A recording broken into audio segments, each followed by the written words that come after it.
नमस्ते बच्चों, प्रथम ज्ञान चैनल में आप सभी का स्वागत है। आज हम भारतीय वसंत गीति पाठ के पुस्तक अभ्यास कार्य का अध्ययन करेंगे। यह पाठ पंडित जानकी वल्लभ शास्त्री की रचना काकली नामक गीत संग्रह से लिया गया है। इस पाठ में कवि माँ सरस्वती की वंदना करते हुए कामना करते हैं कि हे माँ सरस्वती, ऐसी वीणा बजाओ जिससे मधुर मंजरियों से पीले आम के वृक्ष, कोयलों का कुंजन और भ्रमरों का गुंजन वसंत ऋतु में महक उठे। पाठ का प्रारंभ करते हैं। एक पदेन उत्तरत, अर्थात एक पद में उत्तर दीजिए। कवि काम संबोध्यति, कवि किसको संबोधित करता है? शारदाम, शारदा को अर्थात माँ सरस्वती को। कवि वाणीम काम निनादितुम प्रार्थयति, कवि वाणी को अर्थात माँ सरस्वती को किसको बजाने के लिए प्रार्थना करता है? वीणाम, वीणा को बजाने के लिए। कीदृशीम वीणाम निनादितुम प्रार्थयति, कैसी वीणा को बजाने के लिए प्रार्थना करता है? नवीनाम, नवीन वीणा को। गीतिम कथम गातुम कथयति, गीत को कैसे गाने के लिए कहता है? मृदुम, मधुर गीत को। सरसा रसाला कदा लसंती, सरसा रस से परिपूर्ण, रसाला आम, रस से परिपूर्ण आम कब सुशोभित होते हैं? वसंते, वसंत में। प्रश्न 2, प्रश्नानाम उत्तराणि संस्कृत भाषया लिखत, प्रश्नों के उत्तर संस्कृत भाषा से लिखिए। बच्चों, इन प्रश्नों के उत्तर आपको पूर्ण वाक्य में देने हैं। कवि वीणा पाणिम किम कथयति, कवि वीणा हाथ में धारण करने वाली माँ सरस्वती को क्या कहता है?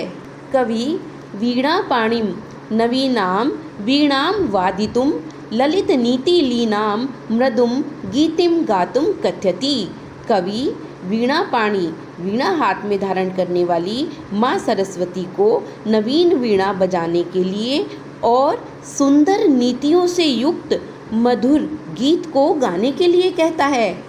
वसंते किम भवति, वसंत ऋतु में क्या होता है? वसंते मधुर मंजरी पिंजरी भूतमाला सरसा रसाला लसंती ललित कोकिला काकली नाम कलापा च विलसंती। वसंत ऋतु में मधुर मंजरियों से पीली हो गई रसयुक्त आम के वृक्षों की पंक्तियों से सुशोभित वृक्षों की माला तथा मनोहर कूक वाली कोयलों के समूह सुंदर लगते हैं। सरस्वत्याः वीणां श्रुत्वा किं परिवर्तनं भवतु इति कवेः इच्छां लिखत, सरस्वती की वीणा को सुनकर क्या परिवर्तन हो, इस प्रकार से कवि की इच्छा को लिखिए। सरस्वत्याः वीणां श्रुत्वा लतानां नितान्तं शान्तिशीलं सुमं चलेत नदीनां च कान्तसलिलं सलीलम उच्छलेत इति कवेः इच्छा अस्ति।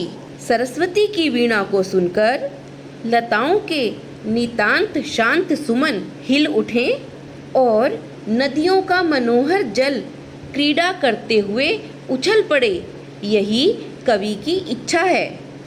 कवि भगवतीं भारतीं कस्याः नद्याः तटे मधुमाधवी नाम नतां पंक्तिम अवलोक्य वीणां वादितुं कथयति, कवि माता सरस्वती को किस नदी के तट पर मधुमाधवी लताओं की झुकी हुई पंक्तियों को देखकर वीणा बजाने के लिए कहता है?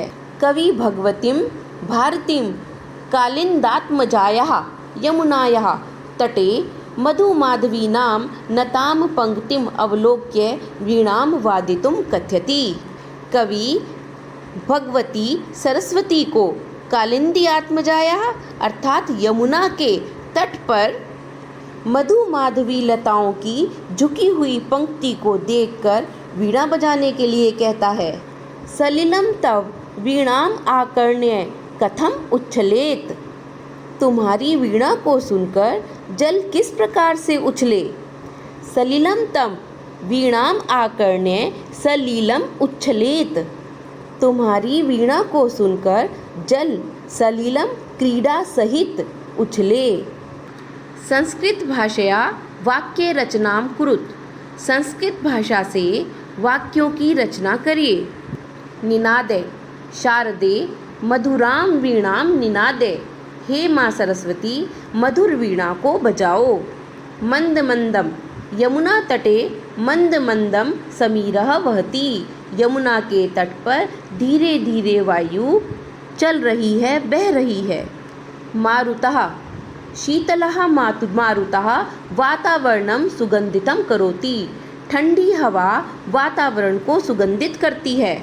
सलिलं गंगायाः सलिलं पावनम् अस्ति। गंगा का जल पवित्र है। सुमनः वीणाम् आकर्ण्य शांतिशीलं सुमनः चलेत। वीणा को सुनकर शांतिशील सुमन पुष्प हिले। प्रथम श्लोकस्य आशयं हिंदी भाषया लिखत। पहले श्लोक के अर्थ को हिंदी भाषा में लिखिए। वसंत ऋतु के सुंदर वातावरण का वर्णन करते हुए पंडित जानकी वल्लभ शास्त्री जी माँ शारदा से विनती करते हुए कहते हैं कि हे माँ शारदा, बसंत ऋतु के सुंदर वातावरण में नवीन वीणा को बजाओ तथा सुंदर नीतियों से परिपूर्ण गीत का मधुर गान करो। इस वसंत ऋतु में मधुर मंजरियों से पीली हो गई सरस आम के वृक्षों की माला सुशोभित हो रही है। मनोहर आवाज वाली कोयलों के समूह सुंदर लग रहे हैं। अतः हे वीणा वादिनी, इस सुंदर वातावरण को आप नवीन वीणा को बजाकर निनादित कर दो। विलोम पदानि लिखत। कठोरम कोमलम कटु मधुर शीघ्रम मंद मंदम प्राचीनम नवीनम नीरसः सरसः। बच्चों, लाइक और सब्सक्राइब का बटन दबाइए और बेल आइकन दबाना मत भूलना, जिससे मेरे आगे की वीडियोस की नोटिफिकेशन आपके पास आती रहे। धन्यवाद।